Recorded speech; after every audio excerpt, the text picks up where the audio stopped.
This is America. Welcome to the live exchange today on Sunday, May 31st, 2020.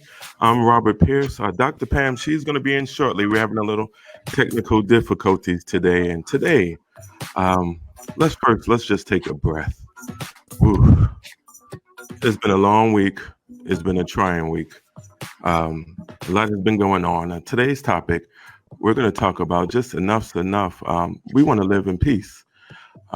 We have a special guest that's going to come on a little later. I'm going to introduce him later. Therapist Jared Washington. He's going to come in. We're going to talk a real talk. How do we protect Black lives in America? We know what's going on. I'm sure many of us are glued to the TVs. They're glued to your social media. We saw the killing of Mr. George Floyd on Monday, and it outraged us all. The world is outraged. Literally, as I'm talking now, there are protests all over the country going on. There's rioting, there's looting, there's some would even say anarchy, but there's frustration. And so today, that's what we want to talk about.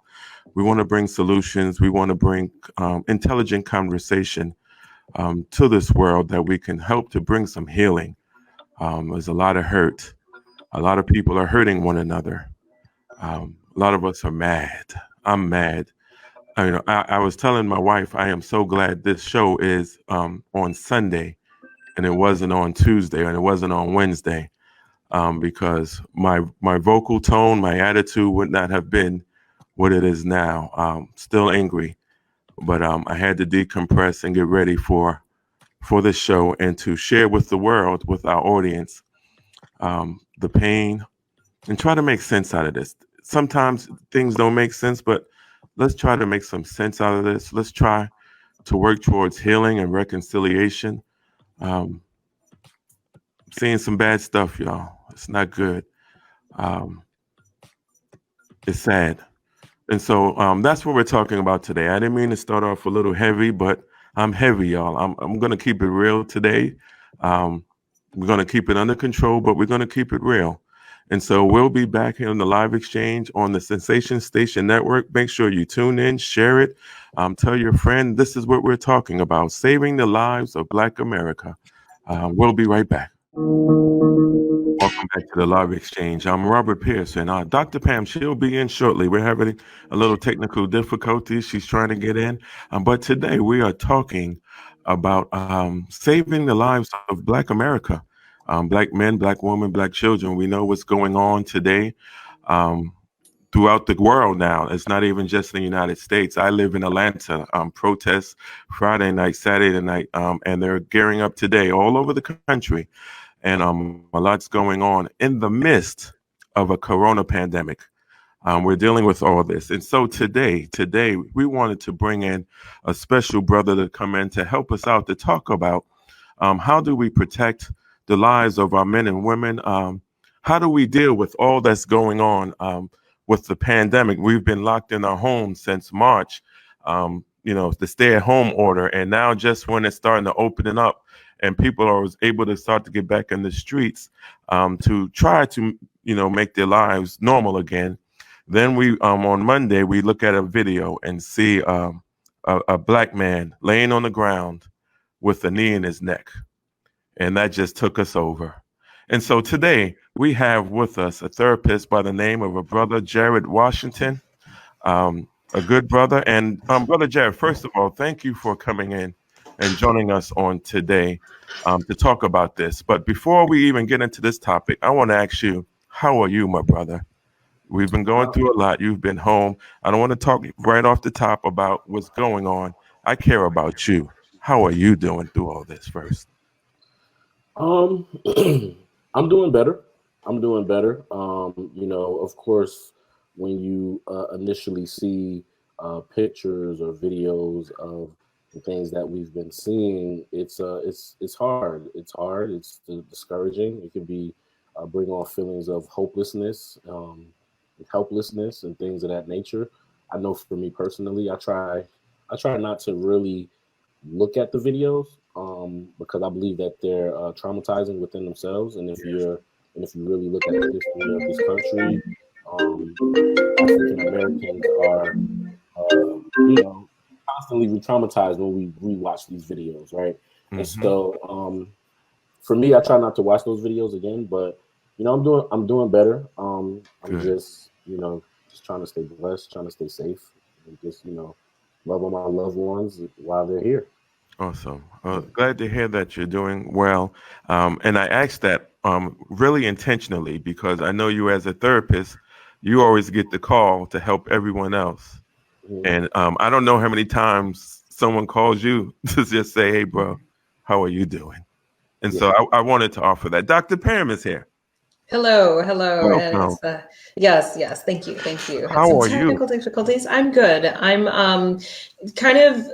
I don't even know if I can say I'm better, but I'm good. I'm getting through. I'm trying to self-manage. What I take in, and so it's a day-to-day thing. Yeah.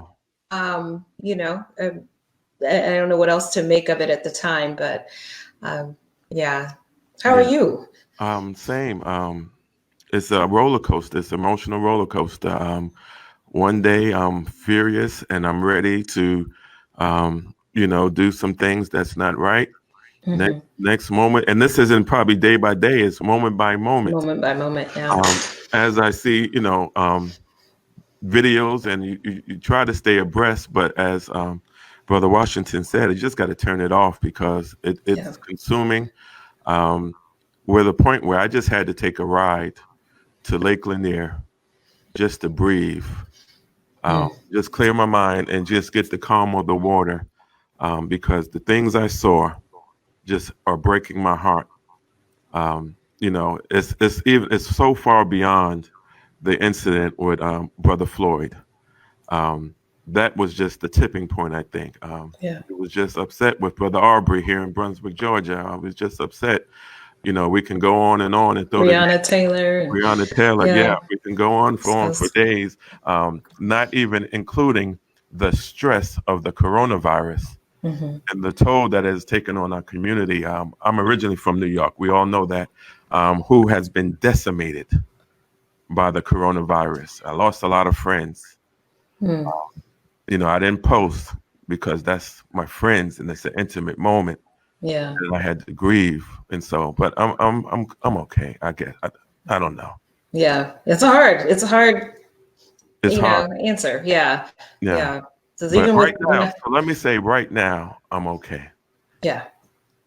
And so we're gonna have to take a break. And so when we come back, that's where we're gonna kick off the conversation, and just talk, and just love on one another, and just try to help someone make some sense out of this. So this is the Live Exchange Radio Show with Robert Pierce and Dr. Pam. We'll be back after this break. We're on the Cessation Station Network. All right, welcome back to the Live Exchange. I'm Dr. Pamela. And I'm Robert Pierce. And today we are joined by Jared Washington to just help us unpack this pandemic / revolution. Yeah. That's happening right now, because this is unlike any other, movement that I've seen. And so Jared is a therapist, and he's going to tell us a little bit about what he does. And I know that there is a movement to really help Black men with regards to therapy. So I'd love to hear about that too. But welcome, Jared. Yes, thank you. I just want to first say thank you for having me on the show. Absolutely. Definitely an honor and pleasure to be here. But just a little bit about me again. My name is Jared Washington. I'm a licensed professional counselor. I work in a private practice, and I also am the founder of my own business called HOPE, which stands for Healing, Outreach, Purpose, and Empowerment. So that's just a little bit about me. I love it. I think one of the reasons why we focused in on you, if I recall correctly, was that there was some kind of initiative or some kind of interest in really getting Black men to therapy or serving Black men in some way. Can you tell us a little bit about that? Yes. I'm a part of a group called the Counseling Brothers of Atlanta. And if you're familiar with the mental health field, it's dominated by pretty much white females, right? And so there's not a lot of Black male therapists out there, if I was just to be honest and transparent about it. You know, they always say we're like the unicorn of the field. If you could find a Black male therapist, you found a unicorn.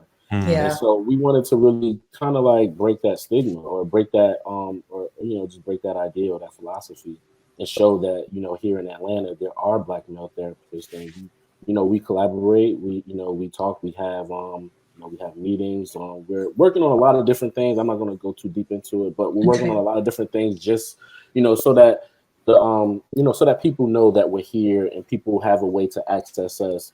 We, you know, it's about 40 plus of us in this group. Oh, that's great.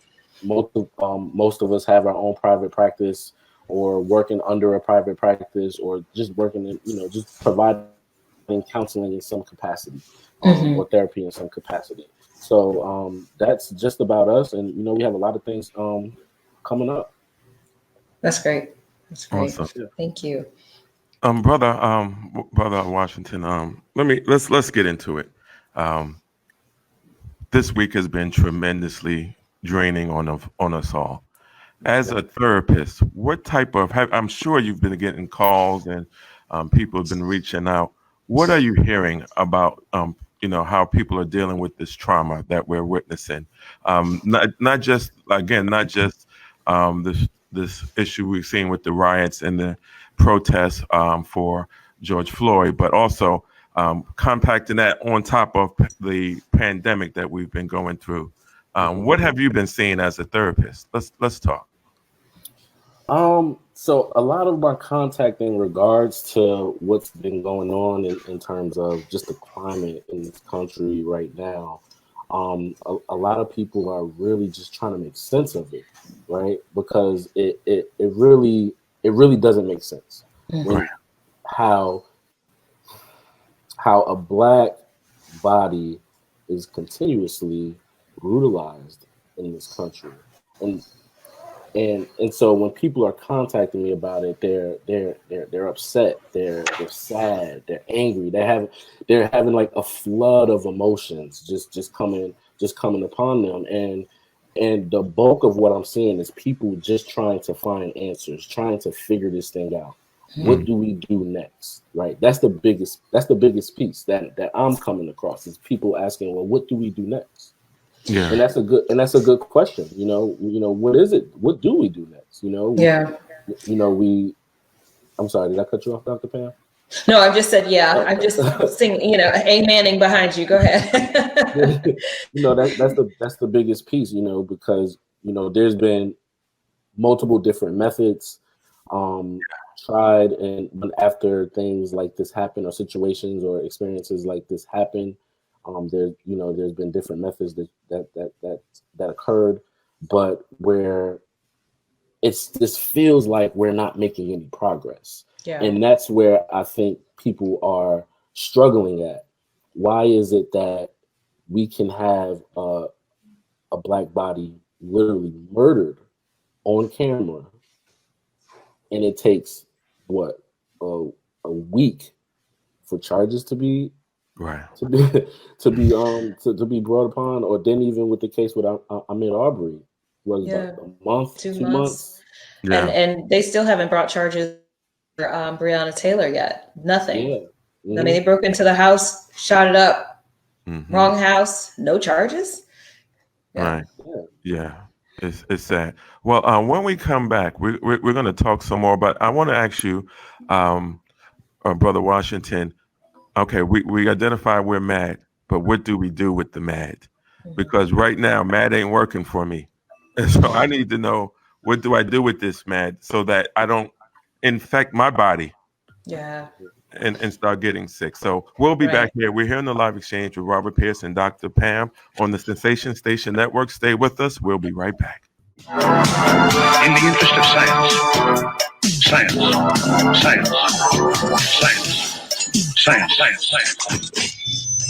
All right, so today's science is looking at a phenomenon called race-based traumatic stress trauma. And, it's funny because people will ask, why does everything have to be about race? Why are you stuck on this? Why do you, and just really questioning the impact that everyday racial incidents can have on us, and it's real.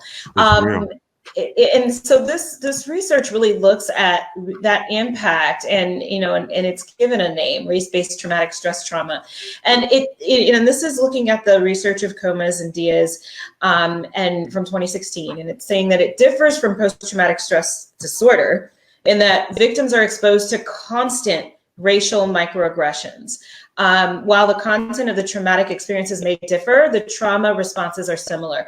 What's interesting is that when we look at microaggressions and then we look at major acts of racism that happens. So major acts of racism, police brutality, what happened, just this week, all of the things that we're seeing, all of these things that are right in our face, are traumatic.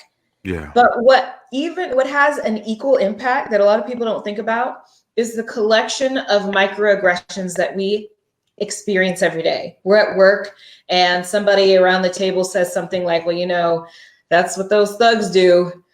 Yeah. Who are you talking about? And so now, so the collective of all of those microaggressions, we can debate about whether or not what Cooper experienced in Central Park with the woman who says, I'm calling the police, a black man is threatening me. Was it a microaggression, or was that an all out, just a straight racial issue that just happened in front of you?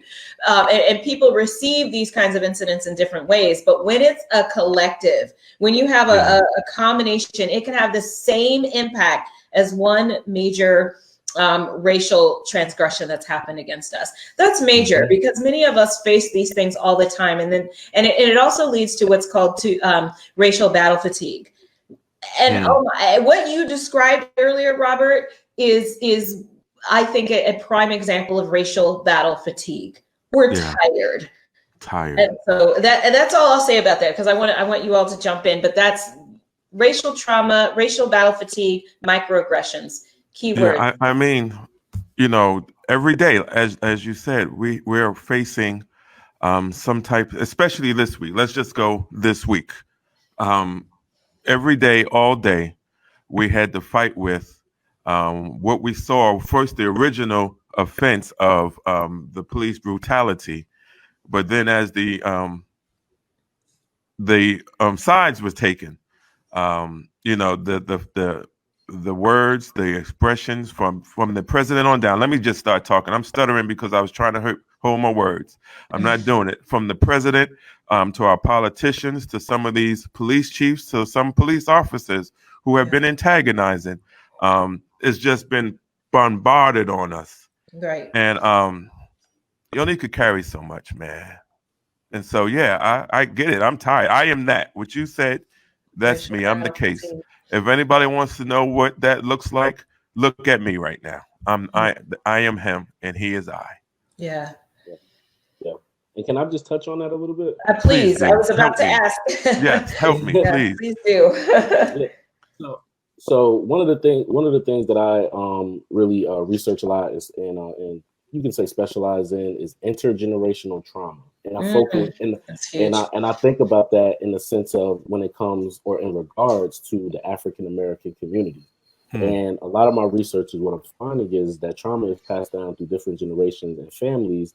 And when it comes to African Americans specifically, can be tracked back to slavery, which is a historical traumatic event.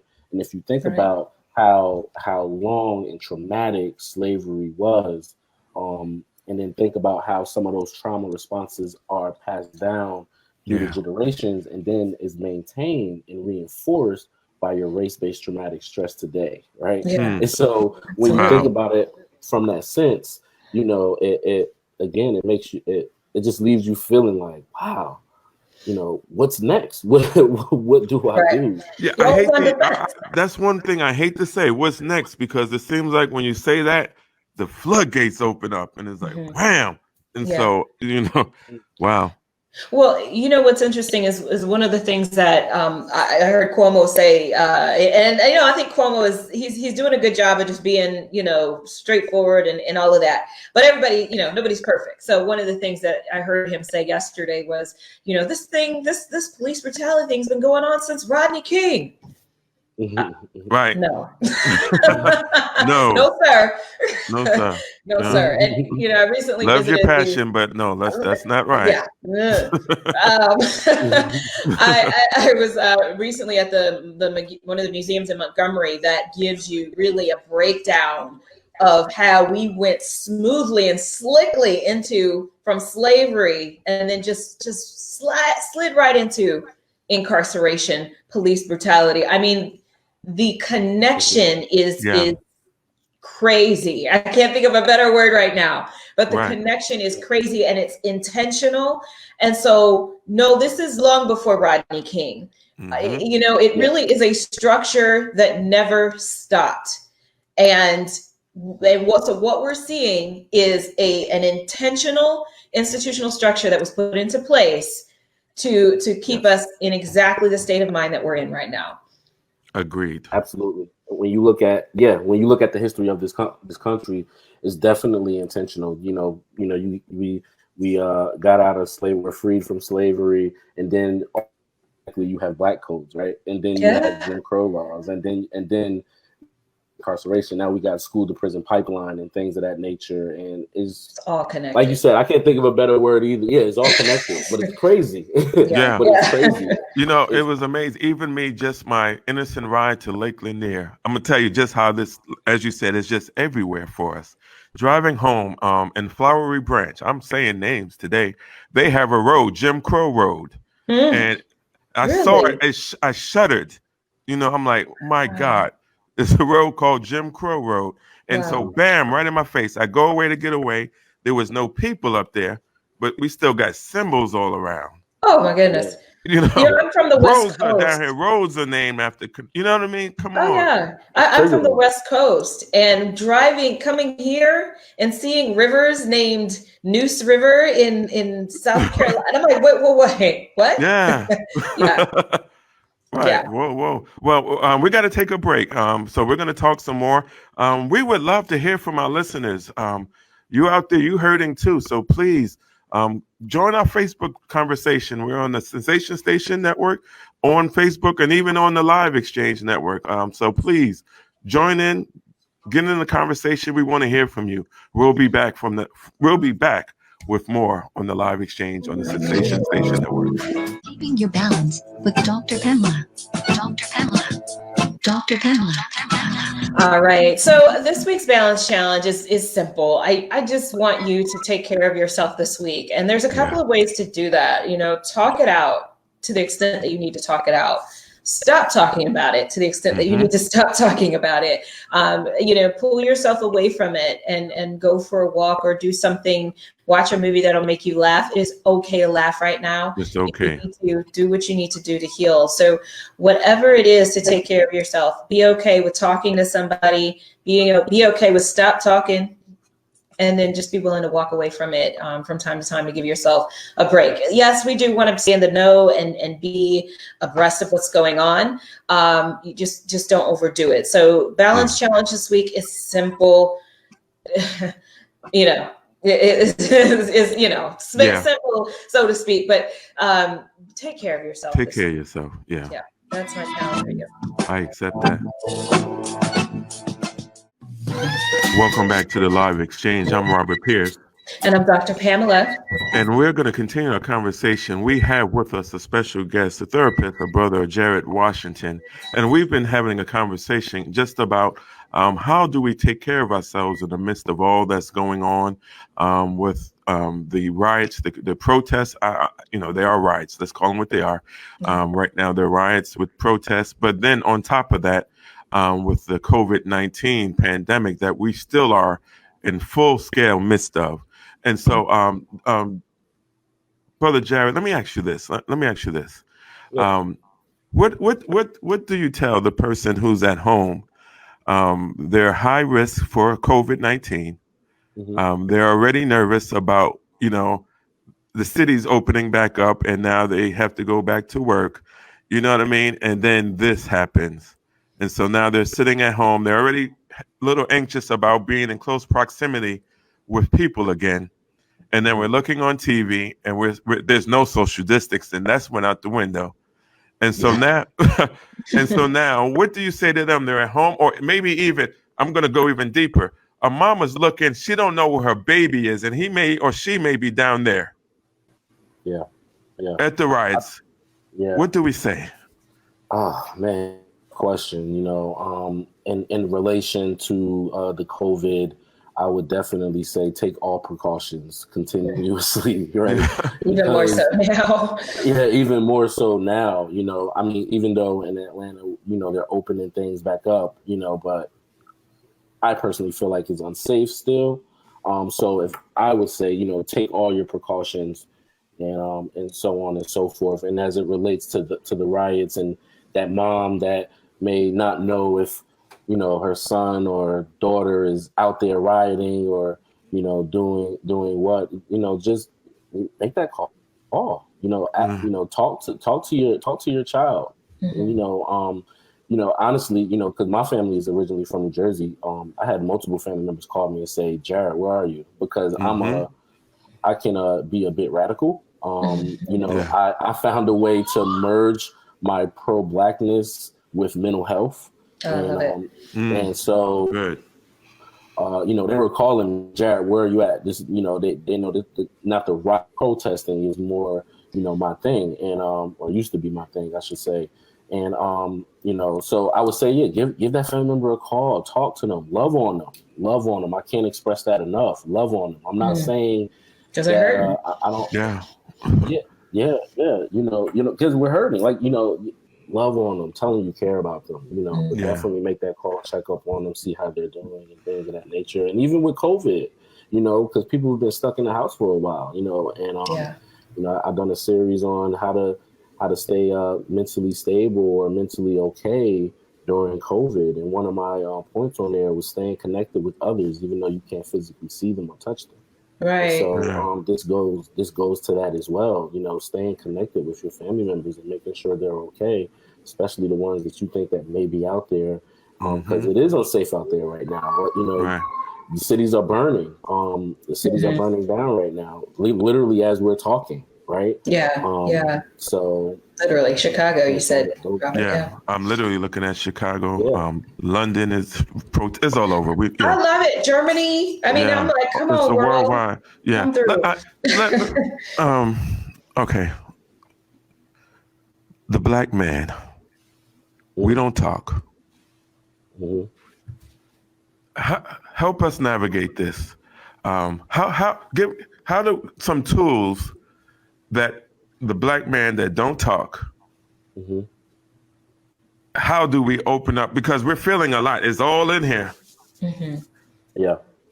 How do we get it? You see, I'm struggling to even ask the question because, you're not supposed to, ask these type questions as a brother because you sound soft. But how do you create the space for a dialogue where I could be vulnerable if I want to cry? What I do?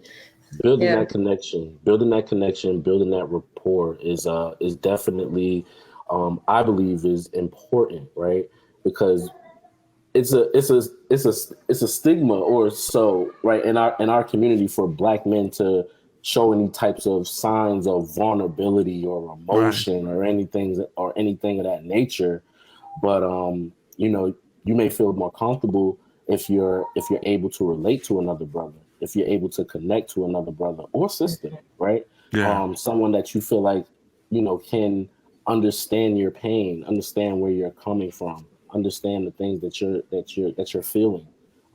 Someone that can show empathy for the emotions that you're experiencing. I think that is extremely important.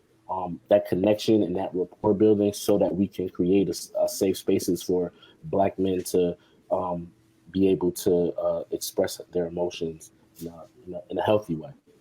I love it. Thank you. Yeah. Well, thank you. We're going to take another break. When we come back, there's a couple things on my mind too. I'm like, but I'm sure we'll have time. Yeah.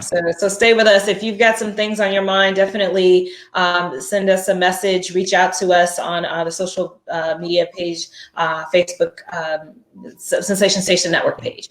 And we'll be back. All right. Welcome back to the live exchange. I'm Dr. Pamela. And I'm Robert Pierce. And today we are joined by Jared Washington, and we're talking about enough. Let us live in peace. Is that too much to ask?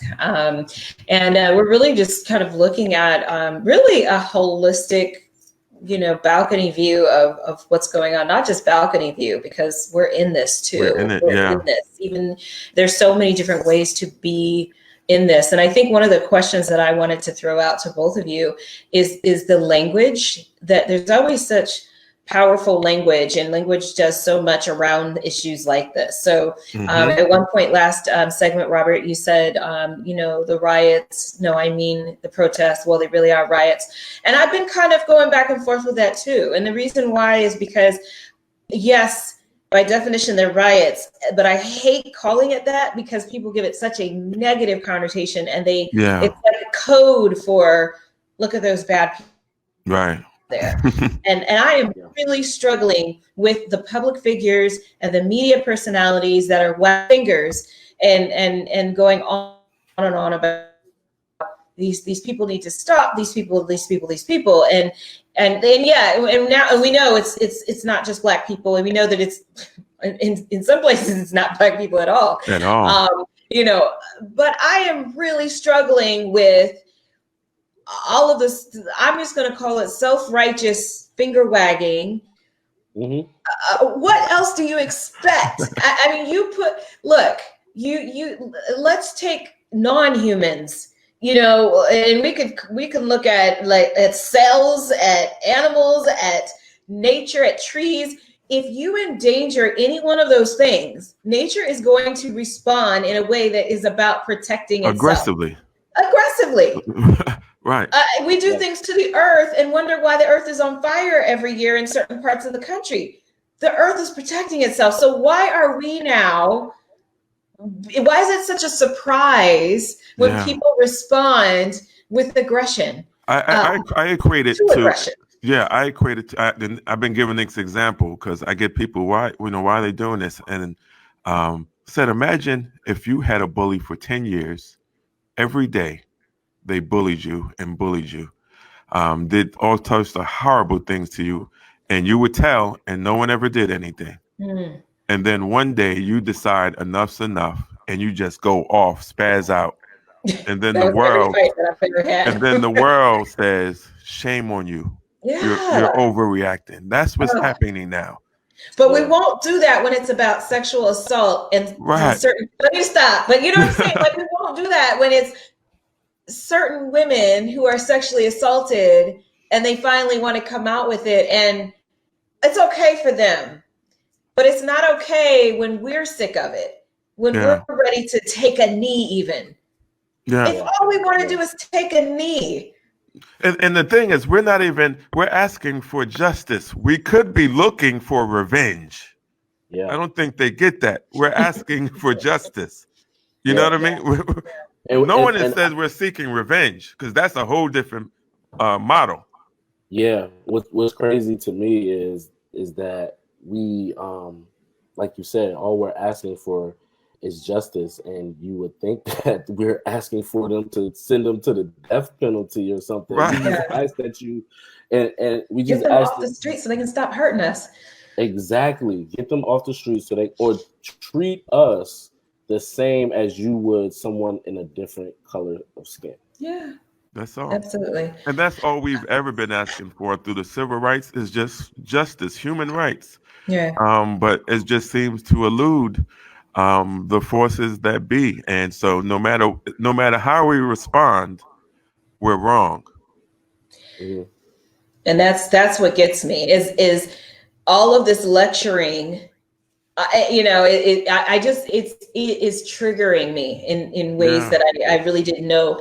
And am I out there tearing up stuff? No, I'm not. But I also understand that when you have a fractured society, you're going to have a certain natural response that's going to happen. So you've got the people like us. There's so many different ways to respond.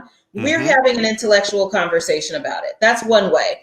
The other way, let's march peacefully. Another way, I'm going to write this history. I'm going to, Another way is all hell's going to break loose and I'm going to go crazy. So it's all there. You can't expect to get one kind of response when society is fractured like this.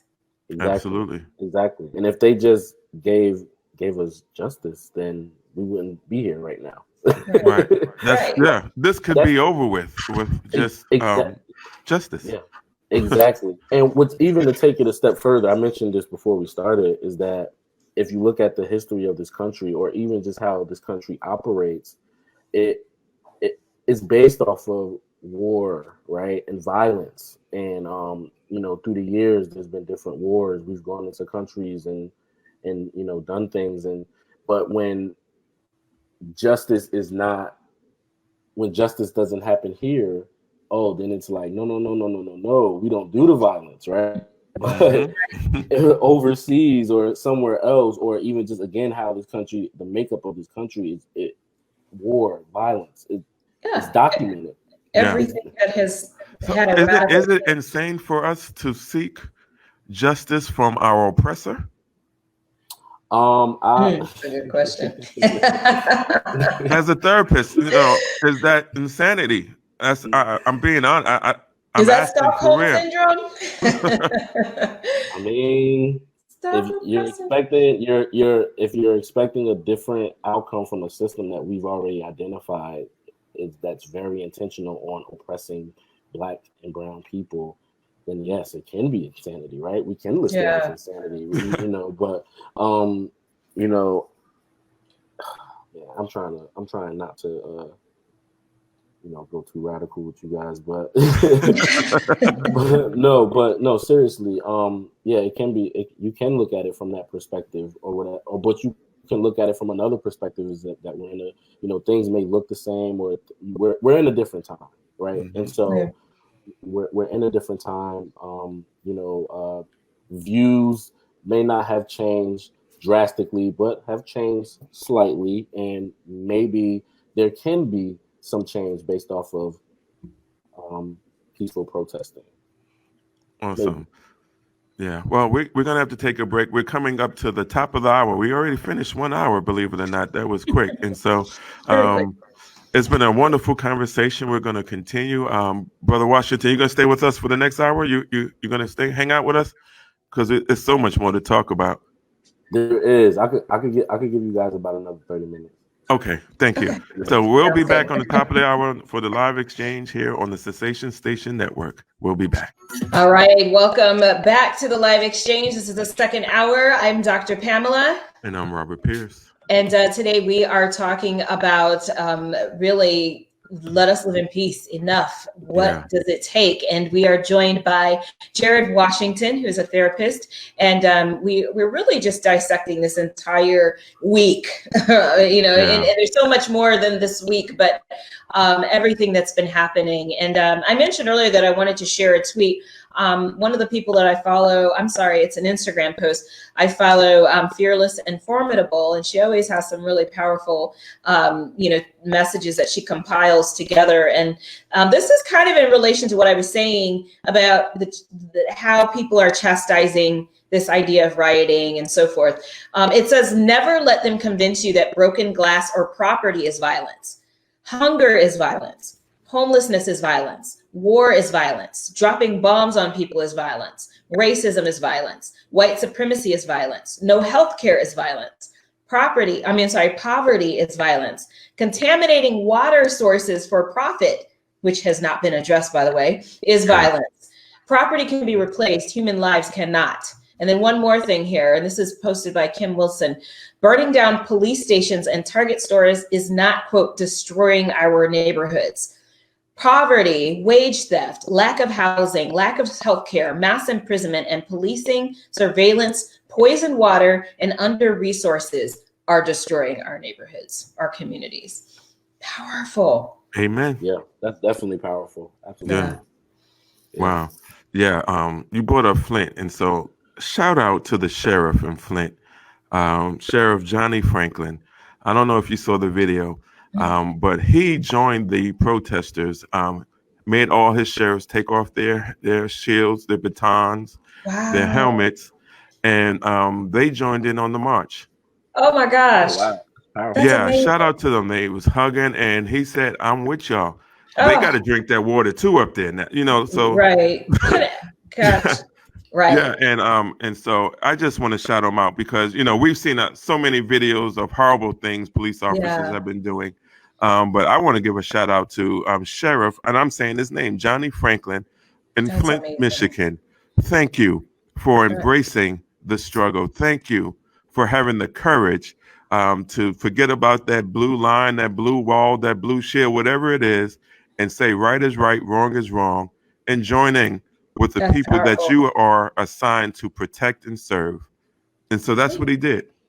Can you imagine if the police just joined in across the country to say, you know what, this was wrong and we stand against it? Yeah. And so those things like that is giving me hope. So as much frustration as I'm feeling, there's so many acts of kindness I'm seeing. So many good Samaritans helping one another out in the midst of these riots. I've seen young people protect police officers who was getting jumped. I've seen black men up in New York City really shield a cop because he got separated from the rest of his police officers, and the mob was about to go in on him, and they built a shield around him so that he would be okay. Those types of things aren't being projected on media that we need more of. And so shout out to all those people, man, who's doing the right thing in the midst of all this chaos. Yeah, and it's times like that. I'm sorry, Dr. Pam. No, go ahead. It's times like that can help with those feelings of hopelessness when you you can look at the silver lining and say, well, there is some type of hope for humanity if you look at it from that perspective. Well, we got to take a brief break, but when we come back, Jared, we're going to give you, I know you got to go, so I want to give you the floor just to share anything you want to share with the listeners, and then want you to give your social media, how people could get in contact with you and use your services. They're much needed. And so we'll be back on the Live Exchange radio station with a radio show with Dr. Pam and Robert Pierce here on the Sensation Station Network. We'll be back. All right, welcome back to the Live Exchange. I'm Dr. Pamela. And I'm Robert Pierce. And we are joined by Jared Washington, and we are talking about everything that's been going on this week with police aggression, Black men and women being killed, and just this being an ongoing, exhausting conversation. Go ahead, Robert. I was going to... Well, I really want to open the floor up to Brother Jared, as he's going to have to leave us, and just want to open up for you to share with our listeners what's on your heart and what would you like to tell them, and then end it with your how they can get in touch with you if they're in need of your services. Yes, absolutely. Well, I think one of the things that's really on my heart is I just want to tell everybody to definitely be safe. Definitely be mindful, understand that we are targeted as Black people. We are targeted. Be aware of that. Take care of yourself. Take care of your family. Learn, just learn different things. Like, I thoroughly believe in like self-defense and really being able to protect yourself and your family and things of that nature. Learn some of those different things, so that you can protect yourself, protect your family, protect your friends, protect our community, because our community needs it. Our community needs protection. We, we need more collectivism efforts rather than individualistic efforts. That's really on my mind. That's really on my heart. Again, take care of yourself. Process, reflect on what's going on right now, because it is difficult. It is hard. It is frustrating, but it's okay to be frustrated. It's okay to be angry. That's totally fine. And and Mr. Robert asked me a question, and what do you do with that anger? He asked me that earlier, and I didn't get a chance to answer. But what do you do with that anger? Put it into an organization or an agency that's serving the community. Serve your community, and that's and build up the youth, educate them, and things of that nature. But also mainly take care of yourself mentally as well as physically. So That's good. yeah, That's and I good. get. Oh, and to leave you guys off just with some things. How you can get in touch with me. You can get in touch with me on Instagram at j.washington.hope if you just want to see inspirational and positive messages, as well as just some things that I'm doing within the community. And if you want to seek services, the mental health services, you can reach me at, or you can reach the practice that I work with at 678-805-1270 for scheduling purposes. Give that number again. 678-805-1270 and just ask to be scheduled with Jared Washington. I work out of Decatur, Georgia. All right, thank you. Yes, thank you for that. And I had a question. It just escaped my mind. I'm sorry. Here it is. Our children are watching this, sitting at home.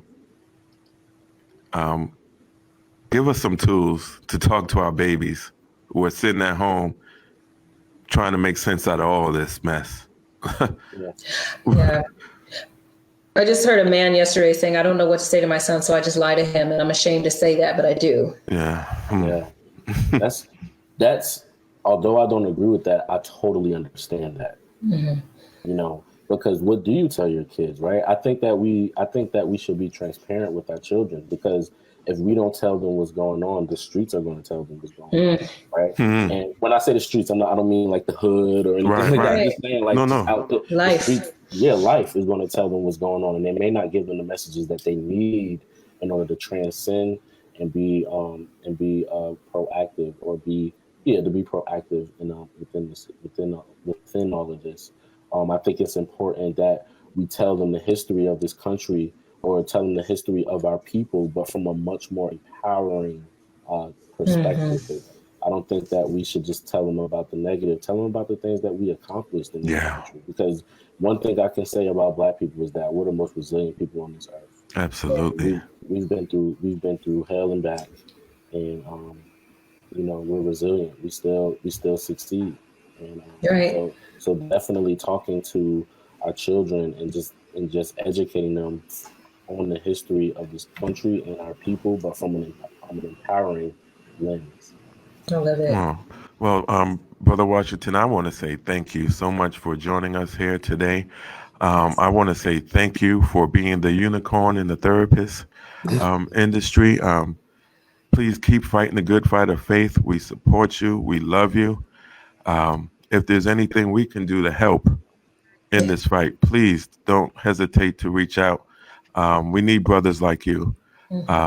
I want to reach out to you because I want to link up with some other brothers that I'm linked up with to kind of create some dialogue and help us to download healthy. Yeah. And so I'm going to reach out to you. That's why I actually repeat the number, because we have a group of brothers. I have a lot of group of brothers. We're talking, but some of it don't end up positive. And I want some tools to how can we, get it out, but let's end up positive and not start sending brothers out in the street to get slaughtered. Yeah. And so we'll be back. So thank you, brother. I wish you the best. We're here on the Live Exchange Radio Show on the Sensation Station Network. We'll be back.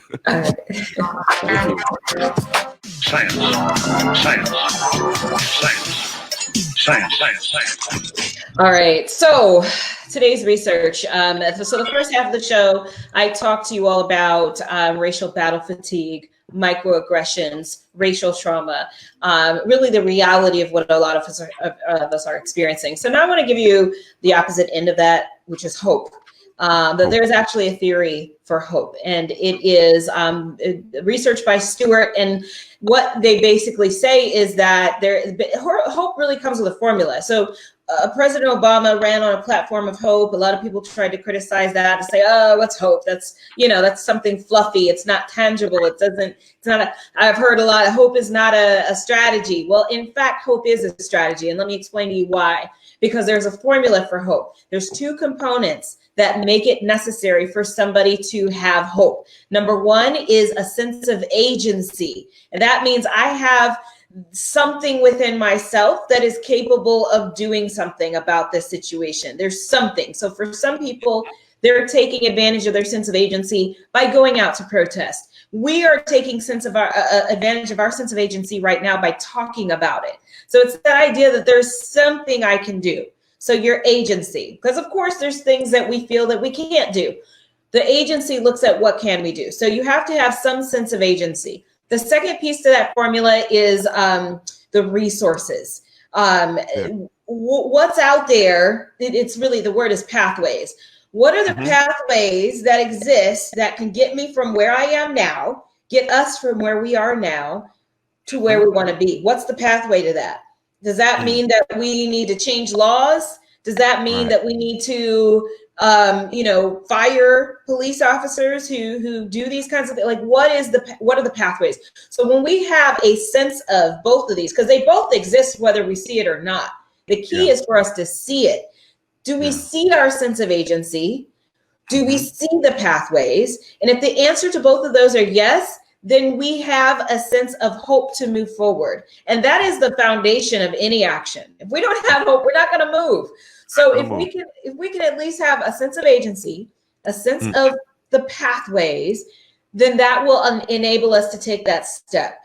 If one of those are missing, we need to figure out, okay, I don't see pathways. Then we need to work on figuring out what those pathways are.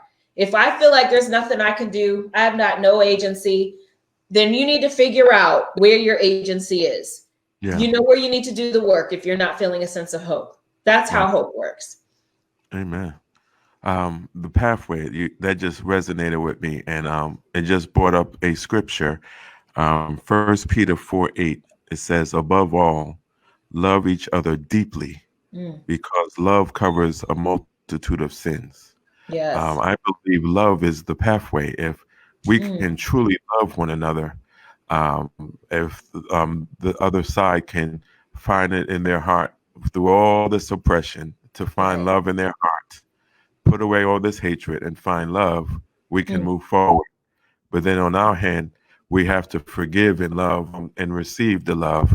Right. If we can, both sides, find the strength for that, there is hope and we can move forward. People say it sounds corny, but love is it. Yeah. The reason why we have this because there's a lack of love. They see no love for us, and right now we have no love for them. Yeah. And so, that's about as basic I can get it. But go ahead. Well, no, I mean, it reminds me of a sermon I was listening to this morning, and the idea, he was addressing how we are. To me, it was better than all the finger waggers who was saying, "Oh, these bad people looting," because I think what he did was challenge us more mentally. And basically what he said is that we cannot change a situation at the level of the situation. Yeah. We can't change the situation at the level of the situation. So it made me think, wow. So you're not telling me I'm bad and I'm evil for looting you're basically challenging me to strategize differently, which I appreciated. And the other thing was, the follow-up to that was you have to match the vibration of the new thing that you want. So you can't change a situation at the level of situation. You have to be where you have to respond according to where you want to be in order to get there. Yeah, that's good. Yeah, that's good. That's what Killer Mike was saying on Friday night in his press conference. I love what Killer Mike said. Right, yeah, he got it, but he was like, we have to strategize, plan. You know what I mean? Rise above this. Yes, we're angry, and let's do something different than this. Because at this level, we're only going to get this level back.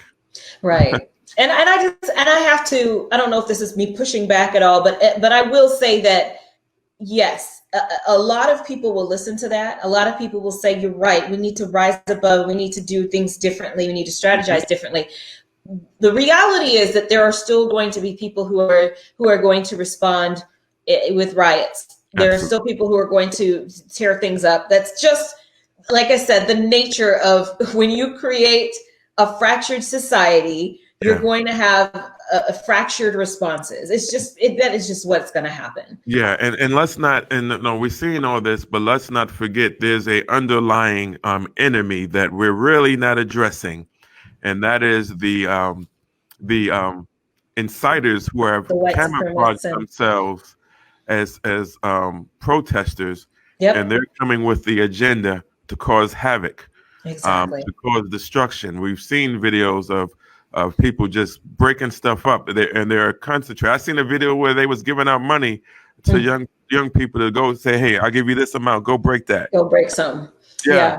And bricks being laid down on purpose in the street, where there's no construction sites, and so and that's why I say we cannot put so much energy on this and spend all of our time chastising when the majority of the people that are angry about this are not doing that.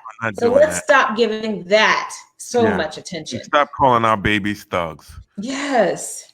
We got to go on a break, but we're going to come back. We're going to keep talking about this because I want to talk about that. Our babies aren't thugs. Those are our babies out there. So we'll be back on the live exchange with Robert Pierce and Dr. Pamela.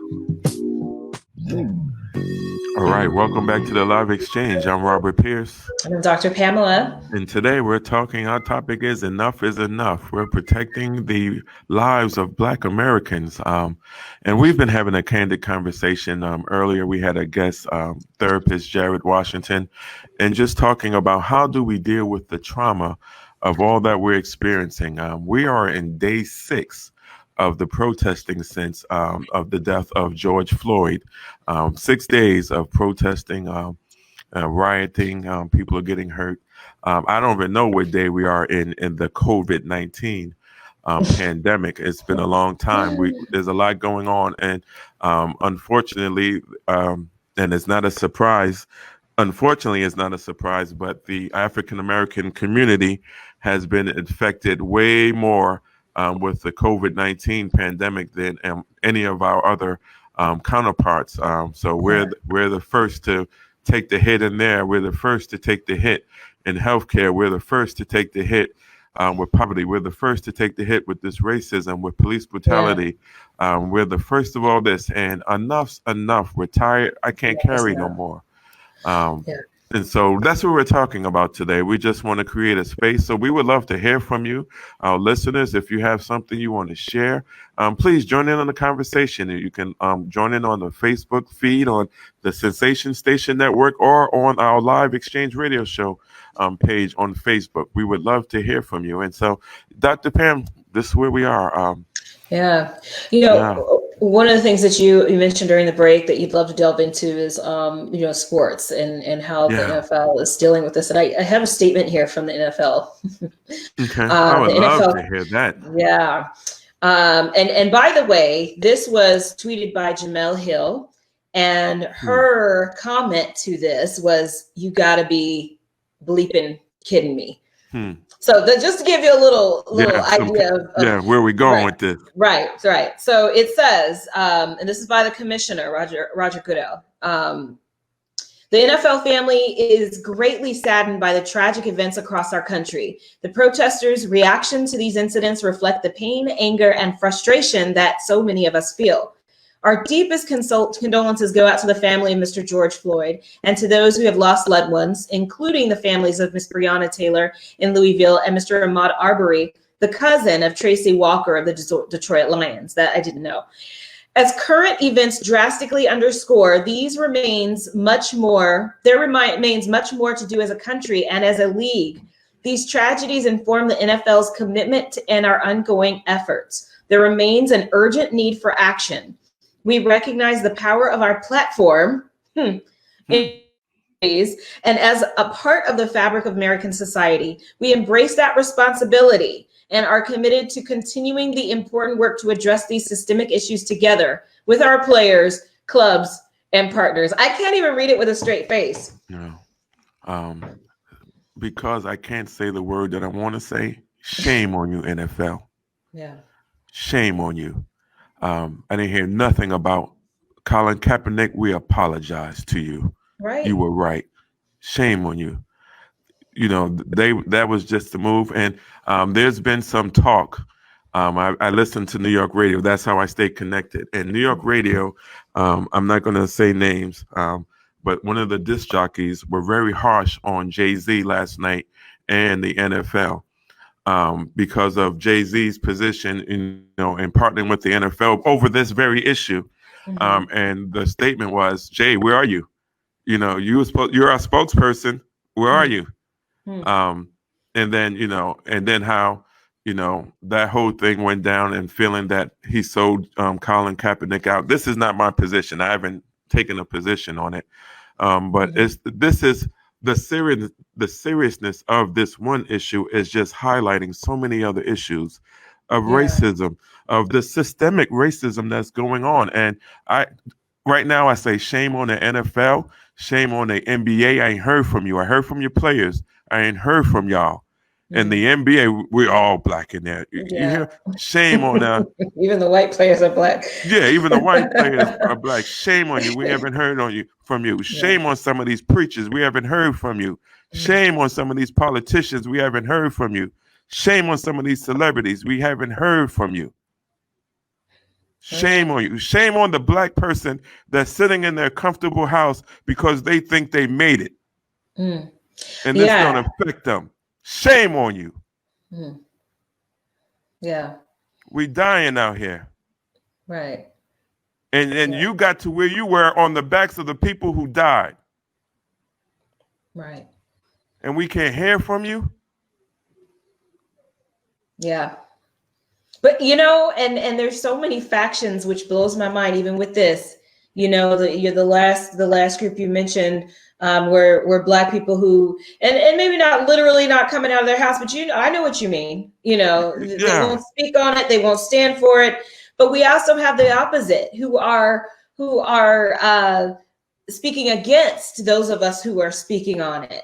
So not only are you not speaking on it, but you're speaking against those of us who are trying to make against. Because you're not because you're showing us who you are. And you're not obligated to agree on this issue. That's not the obligation. We don't think the same as black people. I'm not asking you to think like this. So you'd rather hear something than nothing. Rather hear something, but don't ignore it like this doesn't affect you. Because whether you agree or don't, it affects you. Yeah, I just it's hard for me to hear. Whatever side you're on, this is directly affecting your life. And for anyone, I'm not just talking African Americans now. Let's go all the way in. Shame on all these Caucasian and any race who's looking at this and know that this is an injustice and not saying anything. Shame on you. An image comes to mind when this police officer had his knee on George. I'm sorry, his last name. George Floyd's neck. He had his hand in his pocket. He's just leisure with it. He's just cool with it, and there was some psychological, examination of that even. And that's the image I see when I hear you talk about these people who are just, it doesn't affect them. Yeah. Their hand is just in their pocket. And especially the ones who are capitalizing on our culture. Yeah. You make money on our culture. We call them in music and entertainment, you make money off of us. We put you in those houses because we dance, we play basketball, we do all this for you to entertain you. But now that we're crying, you're sitting back and doing nothing. Shame on you. And not using that platform that you said is so powerful that you won't even use it to help us. But when this is all over, you're going to expect us to lace up our shoes, put on the tap shoes, and dance again. Shut up and dance. Shut up and run. Shut up and play. Yeah. And so, the NFL stood behind all of that. Shut up and dance. Shut up and play. Exactly. Shut up and run. And so we'll be back. We're in the live exchange. This is uncomfortable, but it's necessary. And we're going to have this conversation. We'll be back. Dr. Pamela. All right. So this week's balance challenge is for you to take care of yourself. Nothing, no rocket science here. Do what you have to do to take care of yourself. If you need to talk the heck out of this topic, talk it through that, then do that. If you need to take a break from talking, then take a break from talking. If you need to just go out and just get away from all of the coverage for a moment, do that. If you need to stay in it so that you're informed, you need to do to take care of yourself. That's really the balance challenge for this week. I accept. I'm going to watch The Little Rascals tonight. Hello. Yeah. We'll be back.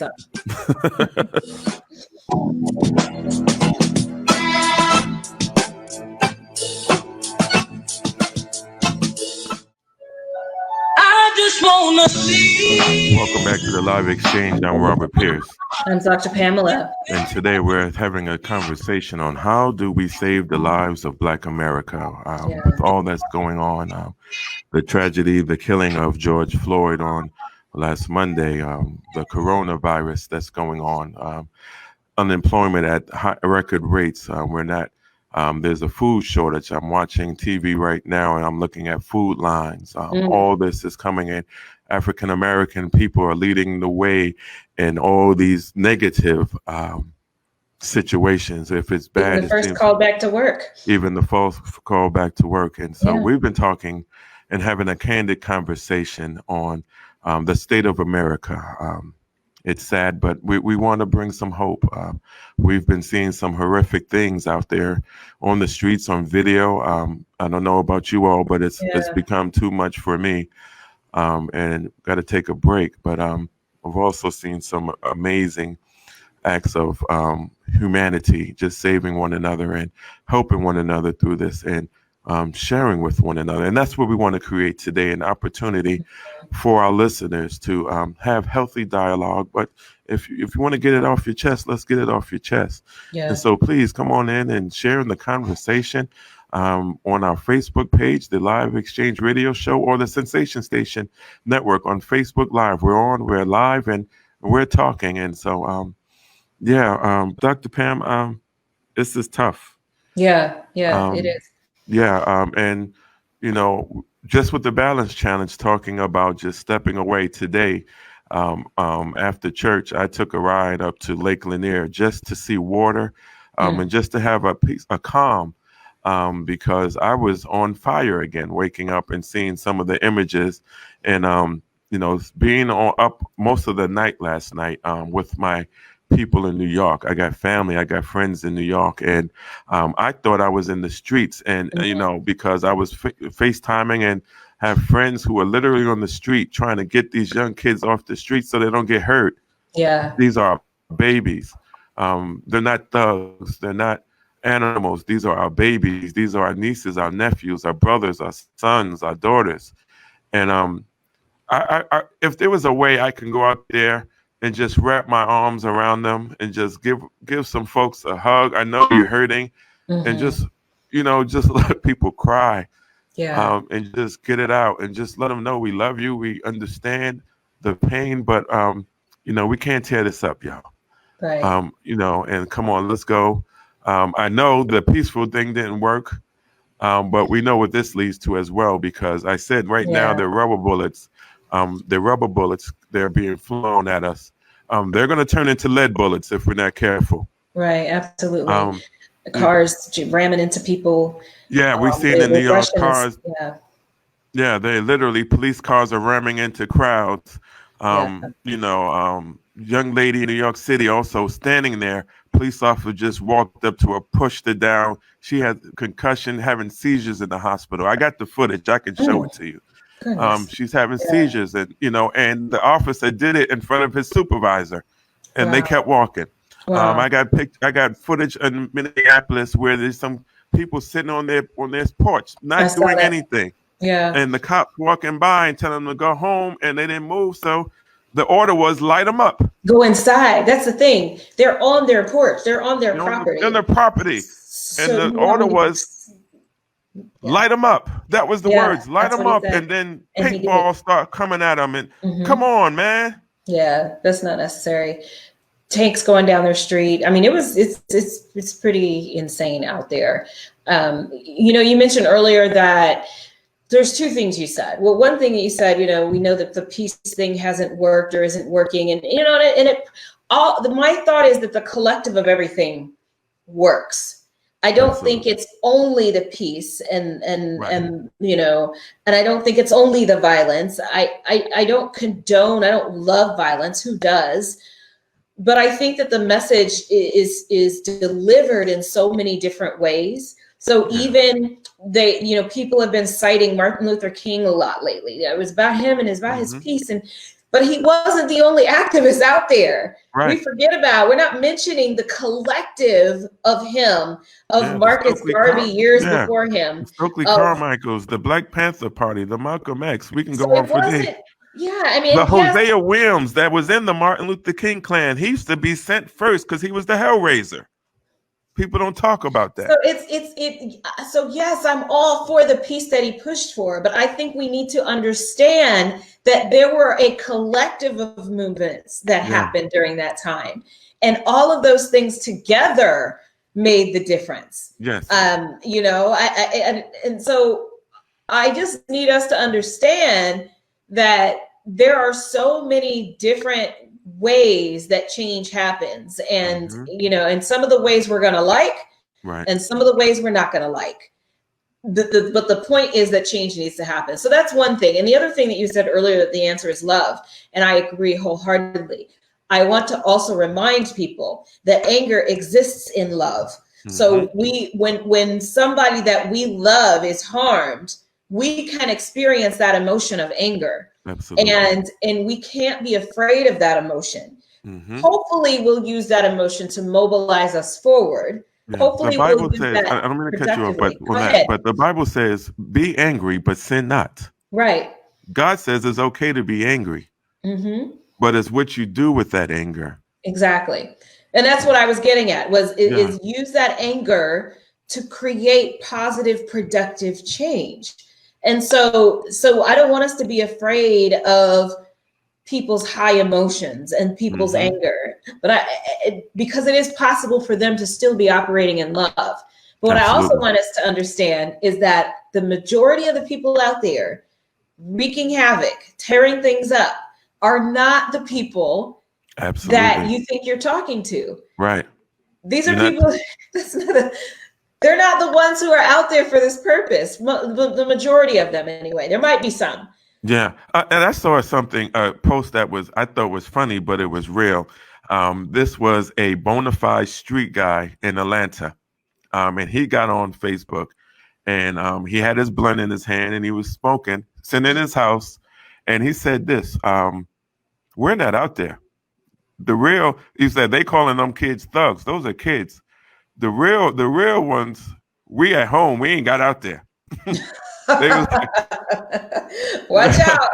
Yeah, he was saying, we ain't out there. The real street dudes aren't out there. These are the kids. You don't want the street dudes out there. They're trying to tell the kids, cool out, don't do this. The street guys are telling folk, hey, don't do this. This ain't the way. If the street guys go out there, it's different because they're not running. Yeah, that's different. Well, okay. On that note, take a breath, everybody. Yeah. We're going to go to break. We're going to come back. We're going to wrap this up. This went way too fast. Yes. Stay with us. We'll be back. Oh, mercy, mercy. Welcome back to Live Exchange. I'm Dr. Pamela. And I'm Robert Pierce. And today we are talking about, we're sick of this. We're talking about the violence that's happening. We're talking about all of the things collectively that are really killing the Black community, between COVID, between police brutality, between citizens who think that they can just kill us or use their privilege as a weapon against us, making a phone call in the park, whatever it is. I'm telling you, Black guy, you're mad. You're threatening me. Yeah. You know what's interesting is one of the posts that I posted today was the Amish community. Yes, I love that. Minnesota, who's out there with signs. Yes. And one of which is Black Lives Matter. And you just mentioned. Yeah, I talked about Black Lives Matter. We hear Black Lives Matter, and then you hear this this counter that people like to throw. Well, all lives matter. Mm. And I just want to say this. Yes, all lives matter. But let me give you this analogy. If you and I, Dr. Pam, had a home on a block, on a street, That's a good we one. had a home on the street. Our home was on fire. No one else's home is on fire. Mm-hmm. Yes, all those homes matter. But right now, my home matters for the fire department to get here, to Right. put the fire out. In the Black community, we are on fire. Our Right. lives need to matter right now. Yes, Yeah. all lives matter, but we are in a fire. We need this fire to be distinguished. What's the word? Put out. Extinguished. Yeah, put Yeah, out. Yeah. yeah. If And so, they went to the house next door and started putting that fire out and said, Right. well, all houses matter, that would be insane. that would be insane. And that's what's happening. Yeah. So that argument is corny to me. Don't say that to me. Right. So I appreciated the Amish community coming out with the Black Lives Matter, Absolutely. But no, I think that's a great analogy. I mean, you're not going to go spray all the houses in the neighborhood when one is on fire, because the one that's on fire is the one that matters right now. Right now, exactly. And not that the others don't, but if they get on fire, we're going to rally for them too. For them too, exactly. But right now, we need y'all to come rally and help put this fire out. We need y'all right now. We need everyone right now. It's going to take a collective unit. We as African Americans can't do it alone. It takes everyone to put aside all this hatred, and let's figure out a way that we can coexist. Yeah. We're on this earth together. No one can go anywhere. No one is going anywhere, and so we have to coexist. And some people went to the moon yesterday. That I see. Yeah, that's a whole nother show. That's a whole other show. Yeah, they didn't go to the moon. For those of you who are like, no, and they so did before we go, I just want to say to everyone, I know this was a tough week. Yeah. But we get to start a new week, and let's go into this new week a little differently. We learned some lessons this past week. Mm-hmm. We seen some good, some bad, some ugly. Let's learn the lessons and take this next week and start working to move forward for change. Yeah. There's been a lot of people who have put out some proposals for change. You know, Killer Mike did a phenomenal job. Yeah. I've seen some people really eloquently lay out some ideas that I really think we need to start paying attention to those, grab those and run with them. There was a post by Brandon D. Anderson, and he laid out a 9-point plan, which of course I'm not going to go through the whole thing, but just from firing the police officers, to not rehiring them, to tracking, which I thought was brilliant, a public tracking of police officer behavior, because you know the police officers who did this had a track record. Yeah, 18 different cases against them, right? Yeah. 18. Make this stuff public. I mean, his 9-point plan was phenomenal. Check him out. It's Brandon Anderson on Twitter, Brandon D. Anderson. But people are coming up with solid plans for how to address this. And let's get involved in these police community review boards. Let's demand those where there has to be transparency. No matter what's going on, they have to go before the review board of a community. You know, let's get involved. Politicians, we need you. Come on, stop playing with us. Right. This is not a game. Right. Congress, you have these emergency sessions for everything else. Let's go. You see what's going on. Let's legislate something. Yep. And look, like the question that Jared asked, or that you asked Jared, is it insane for us to be asking them to do it? Maybe so. Maybe we need to do it. So with that said, thank you so much for joining us all today on the Live Exchange. Remember that even after we are done and we're off the air, you can go to our Facebook page on Sensation Station Network, comment, leave your thoughts. We will respond to it. We want to hear from you. We want to hear your ideas. So stay in this conversation. Yes. Next week, we'll be back just like every Sunday from 6 to 8. We have got to keep this dialogue going, because you know when we dialogue better, we do better. We do better. Have a blessed week. We love you.